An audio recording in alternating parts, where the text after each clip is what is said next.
అందరికీ నమస్తే. ఫార్ములా ఈ కార్ కేస్, ఏసీబీ, కేటీఆర్ విచారణ ఇదంతా కూడా మనం చూస్తున్నాం. రీసెంట్గా తాజాగా కేటీఆర్ను విచారించింది ఏసీబీ వాళ్ళు అడిగిన క్వశ్చన్స్ నిజానికి మనకేం తెలియదు, కానీ పేపర్లలో వచ్చిన వార్తలు, తర్వాత అన్ని పేపర్లు కామన్గా రాసిన వార్త బహుశా లీకేజ్ ద్వారా రాసి ఉండొచ్చు, లేకపోతే కేటీఆర్ చెప్పాను ఉండొచ్చు. అక్కడ ఉన్న 5 ఆఫీసర్స్ ఉన్నారు ఏసీబీలో విచారించిన వాళ్ళలో, కేటీఆర్ ఉన్నారు. వాళ్ళు విచారించింది ఏసీబీ ఆఫీసర్స్ కాబట్టి ఏసీబీ నుంచి త్రూ గవర్నమెంట్ ద్వారా పేపర్ లీక్ అయి ఉండొచ్చు ఏమడిగినారు అనేది, లేకపోతే కేటీఆర్ అనేది చెప్పి ఉండాలి. బట్ కామన్గా కొన్ని పాయింట్లు మాత్రం ఏమడిగినరు, ఏం చెప్పిండ్రు, ఏం జరిగింది అనే విషయాలన్నీ తెర మీదకి వచ్చినాయి. ఈ అన్ని విషయాల మీద మాట్లాడదాం. దీని వెనుక చాలా అనుమానాలు, అంటే ఇది పొలిటికల్ వ్యవహారం. ఇదంతా కూడా ఎట్లనో అలాగా కేటీఆర్ని జైలు పంపాలి, ఏదో కేసులో జైలు పంపాలి అని ఒక ప్రభుత్వంలో ఉన్న వారి ఉబలాటం ఒకటి బయటికి కనిపిస్తుంది. ఇది ఇప్పుడు నిన్న జరిగిన విచారణ, ఆ తర్వాత వచ్చిన వార్తల ద్వారా చూస్తే ఈ అన్ని విషయాలు అయితే మాట్లాడదాం.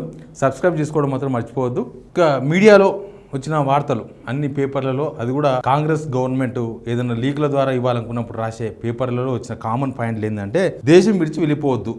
ఓకే, విచారణ జరుగుతున్నప్పుడు విచారణ ఎదుర్కొంటున్న వాళ్ళు దేశం విడిచి వెళ్ళిపోవద్దు అని చెప్పడంలో తప్పేం లేదు, అది చెప్పొచ్చు. దీనిలో వచ్చింది ఏంటంటే, ఆర్బీఐ అనుమతి అవసరం లేదని చెప్పారా అంటే, డబ్బులు పోయినాయి కదా, 44 కోట్ల రూపాయలు ఫార్ములా ఈ కార్ వాళ్ళ అకౌంట్లో ఉన్నాయి. ఆ 44 కోట్ల రూపాయలు ఉన్నాయి కదా, ఆర్బీఐ అనుమతి ఎందుకు తీసుకోలేదు, ఆర్బీఐ అనుమతి అవసరం లేదని మీరు చెప్పినరా అని కేటీఆర్ని అడిగినట్లుగా పేపర్లో వచ్చిన వార్త ఇది. అయితే ఆర్బీఐ అనుమతి తీసుకోవాలన్నా వద్దా అనేది కేటీఆర్కి సంబంధించిన అంశం కాదు, అది ఆఫీసర్కి సంబంధించిన అంశం. అది ఒక గవర్నమెంట్లో జరిగే ప్రక్రియ. అది ఒకవేళ ఆర్బీఐ అనుమతి తీసుకోవాలన్నా వద్దా అనేది ఆఫీసరే చూసుకోవాలి, అవసరం ఉందా లేదా. పద్ధతి ప్రకారం అయితే 18 కోట్ల రూపాయలు దాటితే ఖచ్చితంగా ఆర్బీఐ పర్మిషన్ తీసుకోవాలి అని అన్నారు. సరే, ఆర్బీఐ పర్మిషన్ తీసుకోకపోతే మరి ఆర్బీఐ ఏమన్నా కేసు ఫైల్ చేసిందా, మాకు తెలియకుండా డబ్బులు పోయినాయని ఆర్బీఐ ఎక్కడ కంప్లైంట్ చేయలేదు. పోనీ ఎలక్షన్ కమిషన్ ఏమైనా కంప్లైంట్ రేజ్ చేసిందా, ఎలక్షన్ కమిషన్ కూడా ఎక్కడ కంప్లైంట్ చేయలేదు. మరి ఏసీబీ ఎందుకు విచారణ చేస్తున్నది? దీనిలో ప్రైమరీ సాక్ష్యం, ప్రైమరీ ఎవిడెన్స్ ఏంది, అవినీతి జరిగినట్టు ఇంతవరకు ఎక్కడ చెప్పలేదు. ఏ పాయింట్లో అవినీతి జరిగి ఉండొచ్చు అనే పాయింట్ మాత్రం ఇప్పటిదాకా ఎక్కడ కనిపిస్తలేదు బయటికి. ఒక దొంగతనం జరిగినప్పుడు దొంగతనం జరిగింది అనేది ఒకటి తెలవాలి. దొంగతనం జరిగితే ఆ ఇంట్లో ఏదో ఒక వస్తువు పోయి ఉండాలి, అప్పుడు అది కేసు అవుతుంది, అక్కడ దొంగతనం జరిగినట్టుగా కన్ఫర్మేషన్ అవుతుంది. ఇక్కడ ఈ ఫార్ములా ఈ కార్లో ఎక్కడ దొంగతనం జరిగింది అనే పాయింట్ను ఇప్పటిదాకా కూడా ఏసీబీ లేదా ప్రభుత్వం ఎక్కడ ఎవరు చెప్పలేకపోయినరు. ప్రొసీజర్ ల్యాబ్స్ అంటే రూల్స్ ఫాలో కాకపోవడం, ఆర్బీఐ అనుమతి అవసరం లేదని మీరు చెప్పారా అనేది ఒకటి ఉంది. తర్వాత ఈ కార్ రేసులో హెచ్ఎండిఏ ఎంత ఖర్చు చేసింది, అసలు హెచ్ఎండిఏ ఎంత ఖర్చు చేసింది అనేది గవర్నమెంట్లోనే ఉంటుంది. గవర్నమెంట్ అకౌంట్, హెచ్ఎండిఏ అకౌంట్ సంబంధించిన పాస్వర్డ్, యూజర్ నేమో ఏదైనా కావచ్చు, పాస్ కీస్ ఏమైనా కావచ్చు, అవన్నీ కూడా ఏ మంత్రికి ఇవ్వరు, ఏ ముఖ్యమంత్రి కూడా ఇవ్వరు, ఇప్పుడున్న మంత్రి కూడా ఇవ్వరు, ముఖ్యమంత్రి కూడా ఇవ్వరు. అది ఓన్లీ ఆఫీసర్స్, దానికి సంబంధించిన ఇన్ఛార్జ్ల వద్ద మాత్రమే ఉంటుంది. అయితే హెచ్ఎండిఏ ఎంత ఖర్చు చేసింది అనేది వాళ్ళ స్టేట్మెంట్లో ఉంటుంది. హెచ్ఎండిఏ ఎంత ఖర్చు చేసింది, తర్వాత ఫార్ములా ఈ వాళ్ళకు ఎంత రీచ్ అయింది వాళ్ళు, ఎందుకంటే ఫార్ములా ఈ వాళ్ళని కూడా విచారించింది ఆల్రెడీ, కాబట్టి అక్కడ తేలుతుంది.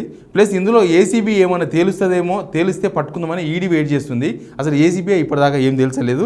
ఒకవేళ ఎంత ఖర్చు చేసింది అనేది మాత్రం స్టేట్మెంట్లో గవర్నమెంట్ దగ్గరే స్టేట్మెంట్ ఉంటుంది. గవర్నమెంట్ అకౌంట్ అది, ప్రైవేట్ అకౌంట్ కాదు, డబ్బులు పోయింది. తర్వాత ఇట్లాంటివి అన్నీ మళ్ళీ విచారణకు ఆదేశాలు, మళ్ళీ మీరు విచారణకు రావాలి, మీరు ఏకపక్ష నిర్ణయం తీసుకున్నారా, 55 కోట్లు విదేశీ కంపెనీకి మీరే చెల్లించమన్నారా, 55 కోట్ల రూపాయలు స్పాన్సర్ మిస్ అయింది కాబట్టి, గ్రీన్కో అనే కంపెనీ స్పాన్సర్ ఫస్ట్ మన దగ్గర 2 జరిగినాయి, 9 జరిగింది, 10వ జరగాలి, 10వ విడత. ఆ 10వ దగ్గరనే ఇదంతా కిరికిరి వచ్చింది గవర్నమెంట్ చేంజ్ కావడంతో. 55 కోట్ల రూపాయలు విదేశీ కంపెనీకి మీరే చెల్లించాలనుకున్నారా, అది నేనే ఆర్డర్స్ ఇచ్చినాను కేటీఆర్ చెప్పిండు, నేనే చెప్పినాను. కేటీఆర్ చెప్పినంత మాత్రాన అది చెల్లించాలా వద్దా అని నిర్ణయం తీసుకోవాల్సింది మాత్రం ఆఫీసర్ మాత్రమే నిర్ణయం తీసుకోవాలి, అధికారి మాత్రమే నిర్ణయం తీసుకోవాలి. చెల్లించాలా వద్దా, చెల్లిస్తే ఏ రూల్స్ ప్రకారం చెల్లించాలి ఏంటి అనేది. పోనీ క్యాబినెట్ నిర్ణయం తీసుకున్నారా అనే క్వశ్చన్ వచ్చిందో ఏమో, దీనిలో అయితే రాలేదు. వాళ్ళ క్యాబినెట్ నిర్ణయం తీసుకోవాలా అనే దగ్గర కూడా హెచ్ఎండిఏ స్వయం ప్రతిపత్తి సంస్థ, దానికి క్యాబినెట్ అవసరం లేదు అనేది వాళ్ళు చెప్తున్న వర్షన్. అందుకే ఏసీపీ కూడా ఎక్కడ ఫైండ్ అవుట్ చేయాలి. కానీ కొన్ని అనుమానాలు, ఒక 4-5 అనుమానాలు అయితే చాలా తీవ్రంగా కనబడుతున్నాయి. ఎందుకంటే ప్రభుత్వం కావాలని చేసిందా ఇదంతా, ఏదో కేసులో ఇరికించాలని చూస్తుందా అనేది చాలా ఇంపార్టెంట్ పాయింట్. దీనిలో ఒకటి మనం ఫస్ట్ పాయింట్ తర్వాత మాట్లాడదాం. సెల్ ఫోన్ కావాలి, 18వ తారీఖులోపు మీరు 2002 నుంచి 2004 వరకు ఏ ఫోన్ వాడినరో ఆ ఫోన్ ఇవ్వాలని అడిగినారు అనేది ఒకటి ఉంది. అది తర్వాత మాట్లాడదాం. ఫస్ట్ ఇక్కడ నుంచి స్టార్ట్ చేద్దాం మనం. ఈ ఫార్ములా కంపెనీ పైన కేసు బుక్ చేయలేదు. ఇప్పుడు ఇచ్చిన వాళ్ళు ఇచ్చిండ్రు, తీసుకున్న వాళ్ళ దగ్గర పైసలు ఉన్నాయి. ఇప్పుడు ఇచ్చిన వాళ్ళ దగ్గర మీద కేసు బుక్ చేసినప్పుడు అసలు ఏసీబీ ఎందుకు ఇంటర్ఫియర్ అయింది అనేది ఇప్పటిదాకా కూడా ఎవరి దగ్గర కూడా సమాధానం లేదు. అసలు ఒకవేళ వీళ్ళ మీద కేసు బుక్ అయింది, A1 కేటీఆర్ ఉన్నాడు, A2 అరవింద్ కుమార్ ఉన్నారు ఐఏఎస్ ఆఫీసర్, తర్వాత A3 BLN రెడ్డి ఉన్నాడు ఇంజనీర్. కాబట్టి వీళ్ళ మీద కేసు అయింది. కనీసం ఆ డబ్బులు ఎవరి దగ్గర అయితే ఉన్నాయో వాళ్ళ మీద కూడా కేసు కావాలి కదా. వాళ్ళని కూడా విచారించారు, ఆన్లైన్లో విచారించారు. వాళ్ళు విచారిస్తే ఏముంటుంది, వాళ్ళకు గవర్నమెంట్కి జరిగిన అగ్రిమెంట్స్ గవర్నమెంట్ దగ్గరనే ఉంటుంది, ఫార్ములా ఈ దగ్గర ఏముండదు, గవర్నమెంట్ దగ్గరనే ఉంటుంది అగ్రిమెంట్ కాపీ. ప్లస్ పోయిన డబ్బులకు సంబంధించిన అకౌంట్ స్టేట్మెంట్ వీళ్ళ దగ్గరే ఉంటుంది. ఆన్లైన్లో కనిపిస్తున్నప్పుడు ఒక అకౌంట్ పోయింది అన్నప్పుడు ఖచ్చితంగా ఇంకోటి ఏంటంటే ఫార్ములా ఈ కంపెనీయే మా దగ్గర మీ డబ్బులు ఉన్నాయి, మిగతా డబ్బులు మాకు ఇస్తే మనం కార్ రేస్ నిర్వహిద్దామని చెప్పింది గవర్నమెంట్ కాబట్టి అక్కడ ఉన్నాయి. కానీ ఫార్ములా ఈ కంపెనీ పైన అసలు ఇంతవరకు నో కేసు. వాళ్ళ మీద A1 కాదు, A2 కాదు, A3 కాదు, A4 కాదు, A17 కాదు, A21 కాదు, ఏది కాదు, అదంతా అటే వెళ్ళిపోయింది. తర్వాత మనం ఫస్ట్ పాయింట్కి వద్దాం. సెల్ ఫోన్ ఎందుకు అడుగుతున్నారు ఈ కేసులో? ఇప్పుడు ఇక్కడ అమౌంట్ ట్రాన్సాక్షన్ జరిగింది గవర్నమెంట్ అకౌంట్ నుంచి, డబ్బులు పోయింది ఫార్ములా ఈ కంపెనీ అనే అకౌంట్కి.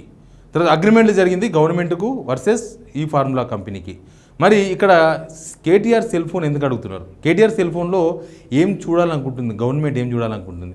ఎందుకంటే బహుశా ఈ ఫార్ములా ఈ కార్లో ఏది దొరకలేదు, ఏమి దొరకలేదు.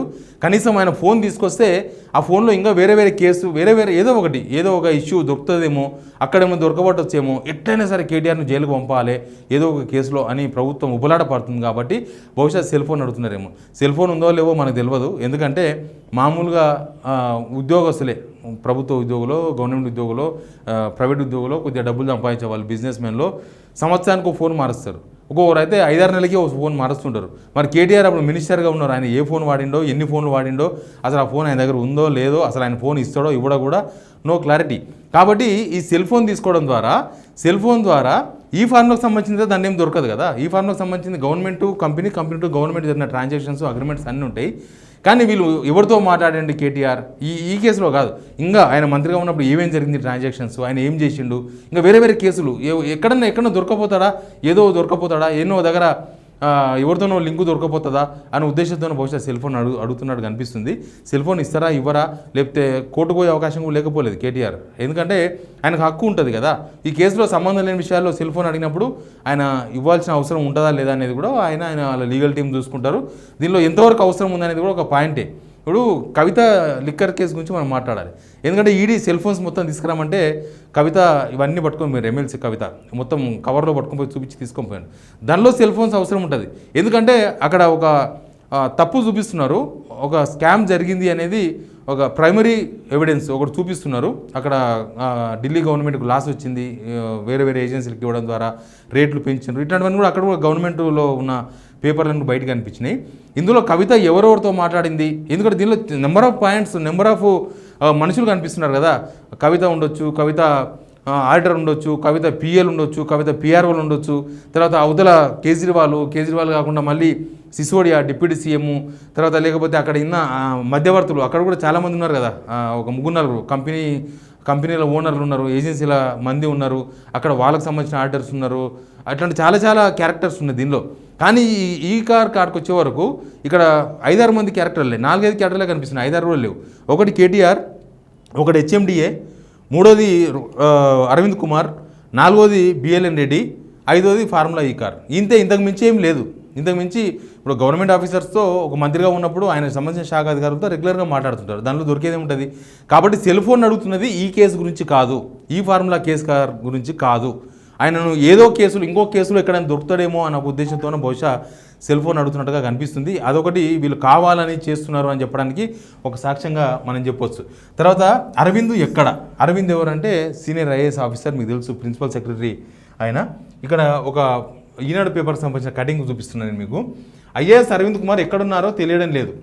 ఈయన ఎవరు? చామల కిరణ్ కుమార్ రెడ్డి, భువనగిరి ఎంపీ. ఆయన ఇచ్చిన స్టేట్మెంట్ దాని కిందనే ఒక వార్త కనిపిస్తుంది, యూరోప్ పర్యటనలో IAS అరవింద్ కుమార్. ఈ రెండింటికి చాలా లింక్ ఉంది, ఇందాక నేను చెప్పిన స్టోరీకి దీనికి. అరవింద్ కుమార్ ఎక్కడన్నా బయటికి పోవాలంటే ఒక IAS ఆఫీసర్ గవర్నమెంట్కు ఇన్ఫర్మేషన్ ఇచ్చి పోతాడు, గవర్నమెంట్ పర్మిషన్ తీసుకొని పోతాడు. ఆల్రెడీ ఆయన పాత CS ఉన్నప్పుడు, అంతకుముందు CS, కొత్త CS మొన్ననే వచ్చారు కదా, రామకృష్ణారావు గారు. అంతకుముందు సిఎస్ ఉన్నప్పుడు శాంతికుమార్ గారు ఉన్నప్పుడు పర్మిషన్ తీసుకున్నాడు అని చెప్తున్నారు.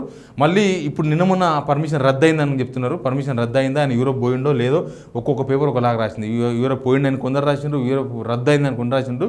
ఇట్లా ఈయన ఒక ఎంపీ అయ్యుండి గవర్నమెంట్లో ఆఫీసర్ ఎక్కడ పోయిండు, గవర్నమెంట్ ఆఫీసర్ ఎక్కడ పోతుండో అని తెలియకుండా మాట్లాడుతున్నాడు అంటే ఇక్కడ పొలిటికల్ వ్యవహారం కనబడుతుంది. అంటే ఇక్కడ ఏదో ఒక తప్పు జరిగింది అని చూపించే ప్రయత్నాలు నడుస్తున్నాయి. అంటే అరవింద్ కుమార్ దెంగపోతే, అరవింద్ కుమార్ కనిపించకుండా పోతే గవర్నమెంట్ వదిలేస్తుందా? లేకపోతే ఆయన పదవిలో ఉన్నాడు, సస్పెండ్ కాలేదు, ఏమీ కాలేదు. ప్లస్ ఆయన ఎక్కడన్నా పోవాలంటే ఖచ్చితంగా ప్రభుత్వ పర్మిషన్ తీసుకొని పోవాలి, సిఎస్ పర్మిషన్ తీసుకొని పోతాడు. సిఎస్ పర్మిషన్ ఇచ్చింది ఆల్రెడీ యూరోప్ పోనీకే, కానీ ఈయన స్టేట్మెంట్ మాత్రం ఐఏఎస్ అరవింద్ కుమార్ ఎక్కడున్నారో తెలియడం లేదు. యూరోప్ పర్యటనలో ఐఏఎస్ అరవింద్ కుమార్ అన్నది. ఇక్కడ ఏమున్నది, ప్రకృతి విపత్తుల నిర్వహణ శాఖ ప్రత్యేక కార్యదర్శి senior IAS officer Arvind Kumar విదేశ పర్యటనకు వెళ్ళారు. వ్యక్తిగత పనులపై ఆయన ఈ నెల 2న యూరోప్ వెళ్ళారు. 30వ తేదీన తిరిగి రానున్నారు. ప్రభుత్వం అనుమతిస్తూ, ఆయన పర్యటనకు ప్రభుత్వం అనుమతిస్తూ 15వ తేదీన ఉత్తర్వులు జారీ చేసింది. ప్రస్తుతం ఆ శాఖ ఇన్ఛార్జిగా ప్రభుత్వ ముఖ్య కార్యదర్శి నవీన్ మిత్తల్ వ్యవహరిస్తున్నారు. అంటే ప్రభుత్వం అనుమతితోనే పోతారు విదేశాలకు. కానీ ఎంపీ ఏం మాట్లాడుతున్నాడు, ఒక ఎంపీ అట్లా మాట్లాడదు. గవర్నమెంట్లో అధికార పార్టీకి సంబంధించిన ఎంపీ ఎక్కడున్నాడో తెలియదు అని అంటే ఇది ఎక్కడేదో జరుగుతుంది అని జనాలను తప్పుదో పట్టించడానికి ఇచ్చిన స్టేట్మెంట్ లాగా మనం చూడొచ్చు. ఫైనల్గా జైలు, నేను ఈ సెల్ ఫోన్కు జైలుకు చాలా సంబంధం ఉంది. కేటీఆర్ను జైల్లో వేయాలంటే ఈ కేసులో ఎక్కడ దొరకరు అని చాలామంది న్యాయ నిపుణులు కావచ్చు, తర్వాత దీన్ని పరిశీలిస్తున్న వాళ్ళు అందరూ చెప్తున్నారు.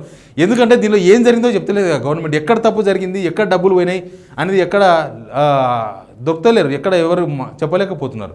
కాబట్టి కేటీఆర్ను జైల్లో వేయాలంటే ఇంకొక కేసులో అయినా సరే ఏదో ఒక కేసులో సెల్ ఫోన్ తీసుకొస్తే సెల్ ఫోన్లో ఏమైనా దొరుకుతుందేమో, ఈ కేసు సంబంధించింది కాదు, ఇంకా వేరే ఆయన మంత్రిగా ఉన్నప్పుడు ఇంకేమైనా చేసిండేమో, ఇంకెక్కడ దొరుకుతుందేమో అనే ఒక ఉద్దేశం ప్రభుత్వానికి ఉన్నట్లుగా చాలా క్లియర్గా కనబడుతుంది. ఈ అన్ని అంశాల క్లారిటీ వస్తుంది, ఆయన సెల్ ఫోన్ ఇస్తారో లేదో తెలుస్తుంది మనకు. కానీ ఈ కేసు మొత్తం మెల్లమెల్లగా అసలు వ్యవహారం బండారం అంతా కూడా బయటపడుతుంది. దీనిలో పొలిటికల్ వెండెట్టా, పొలిటికల్ వ్యవహారమే ఉంది మొత్తం. అసలు వ్యవహారం కన్నా పొలిటికల్ వ్యవహారం ఎక్కువ అవుతుంది అనేది మాత్రం ఇట్లాంటి స్టేట్మెంట్లు, ఈ ప్రభుత్వంలో ఉన్న వాళ్ళు మాట్లాడే తీరు, తర్వాత సెల్ ఫోన్ అడగడం, ఇవన్నీ చూస్తే మాత్రం క్లియర్గా అర్థమవుతుంది. ఎందుకంటే ఒకవేళ సెల్ ఫోన్ అడిగితే ఒక కేటీఆర్ని ఎందుకు అడుగుతున్నారు? Officer Arvind Kumar cell phone తీసుకున్నారా? బిఎల్ఎన్ రెడ్డి సెల్ ఫోన్ తీసుకున్నారా? పోనీ అక్కడ ఫార్ములా ఈ కార్ కంపెనీ ఆయన ఉంది కదా, ఆయన సెల్ ఫోన్ ఏమైనా అడిగినరా? ఎవ్వరు సెల్ ఫోన్లు అడగలేదు, కేటీఆర్ సెల్ ఫోనే అడుగుతున్నారు. That is the point. Please subscribe signal TV digital.